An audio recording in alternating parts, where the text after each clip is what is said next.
Allô, allô, c'est Karine du blog Mon Coin Lecture et aujourd'hui je vais vous faire ma pile à lire pour le Pumpkin Autumn Challenge. Et j'ai amené un ami avec moi pour m'aider. En fait, c'est que j'ai découvert que j'avais 0 boucle d'oreille d'Halloween. Oui, bienvenue dans ma vie, tu sais. Puis, fait que là j'ai mis le portrait de Dorian Gray à la place, sauf que il me fallait un accessoire. Il me semblait que ça faisait plus piquer vraiment dedans. Fait que voilà l'accessoire. Donc, ce challenge revient maintenant depuis 3 ans. C'est sur la chaîne de Gimose. Je ne crois pas que j'ai besoin de vous la présenter. Et il s'agit de 3 menus avec 4 sous-catégories par menu sous le thème de l'automne. Moi, j'étais pas full inspirée cette année. Fait que ce que je vais vous présenter là, il y a des grosses chances que ça change. En plus, j'en ai pas trop pris parce que c'est sur les mois de septembre, octobre, novembre. Puis moi, en novembre, c'est Québec en novembre. Je vais lire uniquement québécois. Puis j'ai de la misère à faire fitter des trucs dans les catégories. Donc, si vous avez des idées de livres québécois qui seraient parfaites pour une des catégories, tell me! Puis oui, je suis debout, parce que la dernière fois, là, j'ai tellement bougé que j'ai tombé en bas de ma chaise. Fait que je vais essayer d'éviter cette fois. Bon, je risque peut-être de sortir du champ de la caméra, là, mais ça, c'est une autre histoire. Premier menu, automne frissonnant. Donc, dans la première sous-catégorie, je suis Médée vieux crocodile. J'ai adoré la référence, ça m'a fait mourir de rire. Moi, ces références-là, ils me font vraiment rire. Donc, pour cette catégorie-là, il faut lire polar, thriller, trahison. J'ai pas tant de romans dans ces catégories-là chez moi. Bizarrement, on dirait que quand j'ai des polars, je les lis tout de suite. Mais celui que j'avais choisi, c'est Le problème à 3/4 de Liu Cixin. Je l'ai déjà lu. Puis en fait, là, je me disais que ça allait être épeurant. Je me disais que ça allait être angoissant, puis oui, ça l'était. Puis en plus de ça, là, quand je suis arrivée à la fin, j'ai lu la 4e de couverture chez Babel, et là, je me suis sentie trahie. Mais vraiment, trahison. Ce livre-là, je l'ai fini, il est génial. Sincèrement, là, il est topissime. C'est de la science-fiction, la vraie science-fiction avec accent sur le mot science. C'est très scientifique, c'est top. Mais si vous avez l'édition Babel, ne lisez pas la 4e, je vous en conjure. C'est pas supposé être un update lecture, hein? Non. C'est le seul que j'ai lu. Lâchez pas. Le deuxième choix que j'avais pris, c'était le livre de M de Peng Shepherd. Donc, je vais peut-être le lire. Ou alors, je vais m'attraper un polar de Andrea Michaud. Il m'en reste quelques-uns à lire. Donc, un des deux. Peut-être. Mais cette catégorie-là, en fait, je considère que j'ai réussi. Deuxième sous-catégorie, les chimères de la Sylve Rouge. Il s'agit donc de lire un truc gothique, vampire, créature de la nuit. Donc moi, j'ai vraiment pris le mot. Hein. J'ai décidé de lire Mexican Gothic de Sarah Moreno Garcia. Donc je sais pas si ça a un lien avec quelque gothique que ce soit. Je pense que ça a plus un lien avec le tableau American Gothic. Mais on s'en fiche. Il y a gothique, donc ça marche. Sinon, si je file vraiment vampire, peut-être que je pourrais prendre Vera de Elisabeth von Arnim que j'ai dans ma pile depuis 3 éternités. Il doit être là. Mystère! Ouais, il est là quelque part. Mais là, j'ai reclassé ma bibliothèque, là, puis je trouve plus rien. C'est épouvantable. Je pense que je vais tout refoutre en ordre alphabétique. Troisième sous-catégorie, les supplices de la belladone. Il faut donc lire un roman avec une couverture noire. Donc pour celui-là, j'ai choisi The Custom of the Country de Edith Wharton. Il se supposait être là aussi, puis je le trouve pas. Ça m'énerve. Mais je viens de trouver Vera. Vera. Je vais le ranger tout de suite, hein, parce que autrement, je vais pas m'en sortir. Je l'ai trouvé. Il est là. C'est donc un classique, ça se passe dans la haute société new-yorkaise. Il paraît qu'on a une héroïne complètement sans scrupules, puis moi j'aime ça, surtout quand c'est écrit il y a plus de 100 ans. Catégorie Esprit es-tu là? Il s'agit de fantômes, de secrets de famille, de fantômes du passé. Donc moi j'ai choisi Cette maison de David Mitchell. Et je vais pas lire la 4e, mais ça a l'air d'être une maison bizarre où quand on arrive, on est bien content, mais on n'est pas capable de partir. Genre comme Hotel California. Là, je vais chanter ça toute la soirée. Bravo à moi. Deuxième menu, automne douceur de vivre. C'est celui-là que les gens ont l'air à remplir avec le plus de facilité. Mais moi, j'ai fucké le chien, sérieux. J'ai vraiment eu de la misère.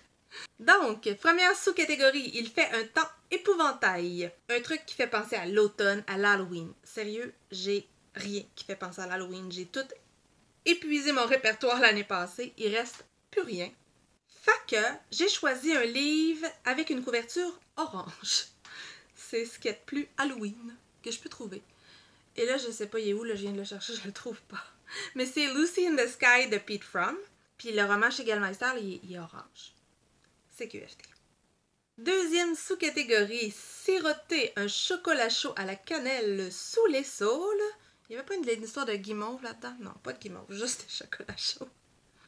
Là, il fallait lire un truc qui parle d'enfance, feel good, cocooning. J'aurais pu avoir quand même plein de livres jeunesse, mais j'avais pas le goût de mettre des albums jeunesse là-dedans parce que c'était comme tricher dans ma tête. En fait, je vais les ajouter après, mais c'est pas grave. J'ai l'impression de moins tricher si je prévois pas de tricher à partir du début. Faut pas chercher à me comprendre. Donc, pour cette sous-catégorie, j'ai choisi les roses fauves de Carole Martinez parce que des roses, ça sent bon, puis ça met une belle ambiance. Puis des roses séchées, ben ça fait cocooning, je trouve. Puis Carole Martinez, ben c'est une autrice que j'aime énormément. Donc, ça va. Catégorie, fafnir ton assiette, sinon pas de piécette. Celle-là aussi, je l'ai lu. Il fallait donc lire un roman qui parle du petit peuple, des créatures fantastiques, des mythes, des légendes. J'ai failli choisir Ce n'est pas une histoire de dragon, parce qu'il y avait dragon dans le titre. Mais je me suis dit que vu que c'était écrit que c'était pas une histoire dès le titre, je pouvais même pas faire croire que je le savais pas. Donc, j'ai choisi plutôt d'aller vers le mythe avec des œillets pour Antigone de Charlotte Bousquet. Antigone, c'est un mythe que j'aime beaucoup, en fait, j'aime. En tout cas, vous comprenez ce que je veux dire, qui est très intéressant. Et j'ai lu quand même plusieurs adaptations et j'ai hâte de voir ce que Charlotte Bousquet nous a pondu. Quatrième sous-catégorie, A Window to the Past. En fait, quand elle disait, là, je pensais que c'était A Window to the Post. Fait que je pensais à un bureau de poste. Ça a vraiment été long avant que je catch c'était quoi l'histoire. Donc, pour ça, c'était SFFF, sorcellerie. Et moi, j'ai choisi Vita Nostra de... Oh boy, je vais être capable de le prononcer. Marina Diachenko. Je crois que ça se prononce comme ça c'est russe. En tout cas, c'est traduit du russe. Et il y a l'air d'avoir de la magie là-dedans. Mais je ne veux pas relire la quatrième de couverture. Je l'ai déjà dit, moi je suis devin. Si j'ai les quatrièmes, là, c'est sûr que je sais tout ce qui va arriver. C'est une malédiction. Fait que je vais pas aller lire ça. Mais j'ai hésité parce qu'il y a une série dont j'avais beaucoup aimé le premier tome. C'est la série de Libba Bray qui était je sais plus quoi. Mais le tome 2, c'est ça ici, c'est Rebel Angel. Puis j'ai le tome 2 et 3 dans ma pile. Fait que je me dis que peut-être que je vais lire ça aussi. Je pourrais finir la série. Ce serait cool. Dernier menu, l'automne des enchanteresses. Et la première sous-catégorie, elle s'appelle les rêves d'aurore et il s'agit de militantisme ou du LGBTQIA+. Étonnamment, là, j'ai lu plein de livres à ce sujet-là récemment, puis là j'ai comme plus d'idées. Encore une fois, je suis prête à en prendre, mais j'ai choisi quand même le dernier roman de Colson Whitehead qui s'appelle Nickel Boy. C'est du militantisme, mais plus pour les Noirs aux États-Unis. Donc, parfait, ça fit, puis en plus je voulais le lire. C'est merveilleux. Pour le menu Sarah Bernard, mais non, c'est pas un menu, c'est une catégorie.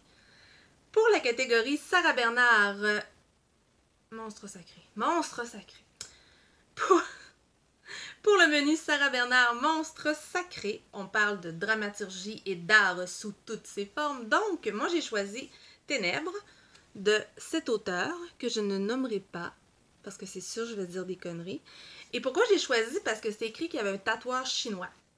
Donc, tatouage, c'est un art merveilleux. Avant-dernière sous-catégorie, les écailles de Mélusine, quelque chose qui va parler de transformation, de féminisme ou de métamorphose. Et moi, j'ai choisi Le Lièvre de Mireille Gagné parce qu'il paraît que là-dedans, il y a quelqu'un qui se transforme littéralement en lapin sauvage. Je me dis que pour la transformation, on fera pas mieux. Et maintenant, derrière... Et maintenant, dernière sous-catégorie Nausicaa, Vallée du Vent. Il s'agit de nature writing, de post-apocalyptique, d'écologie ou de quoi que ce soit qui touche à la nature. Et moi, j'ai choisi L'Avenir de Catherine Leroux. Catherine Leroux, c'est une autrice dont j'ai tout lu à date et j'ai tout aimé. Sa plume me fait triper. Donc, ici, on est dans une version imaginée de Détroit où la nature semble avoir repris ses droits. Moi, je dis que c'est perfecto.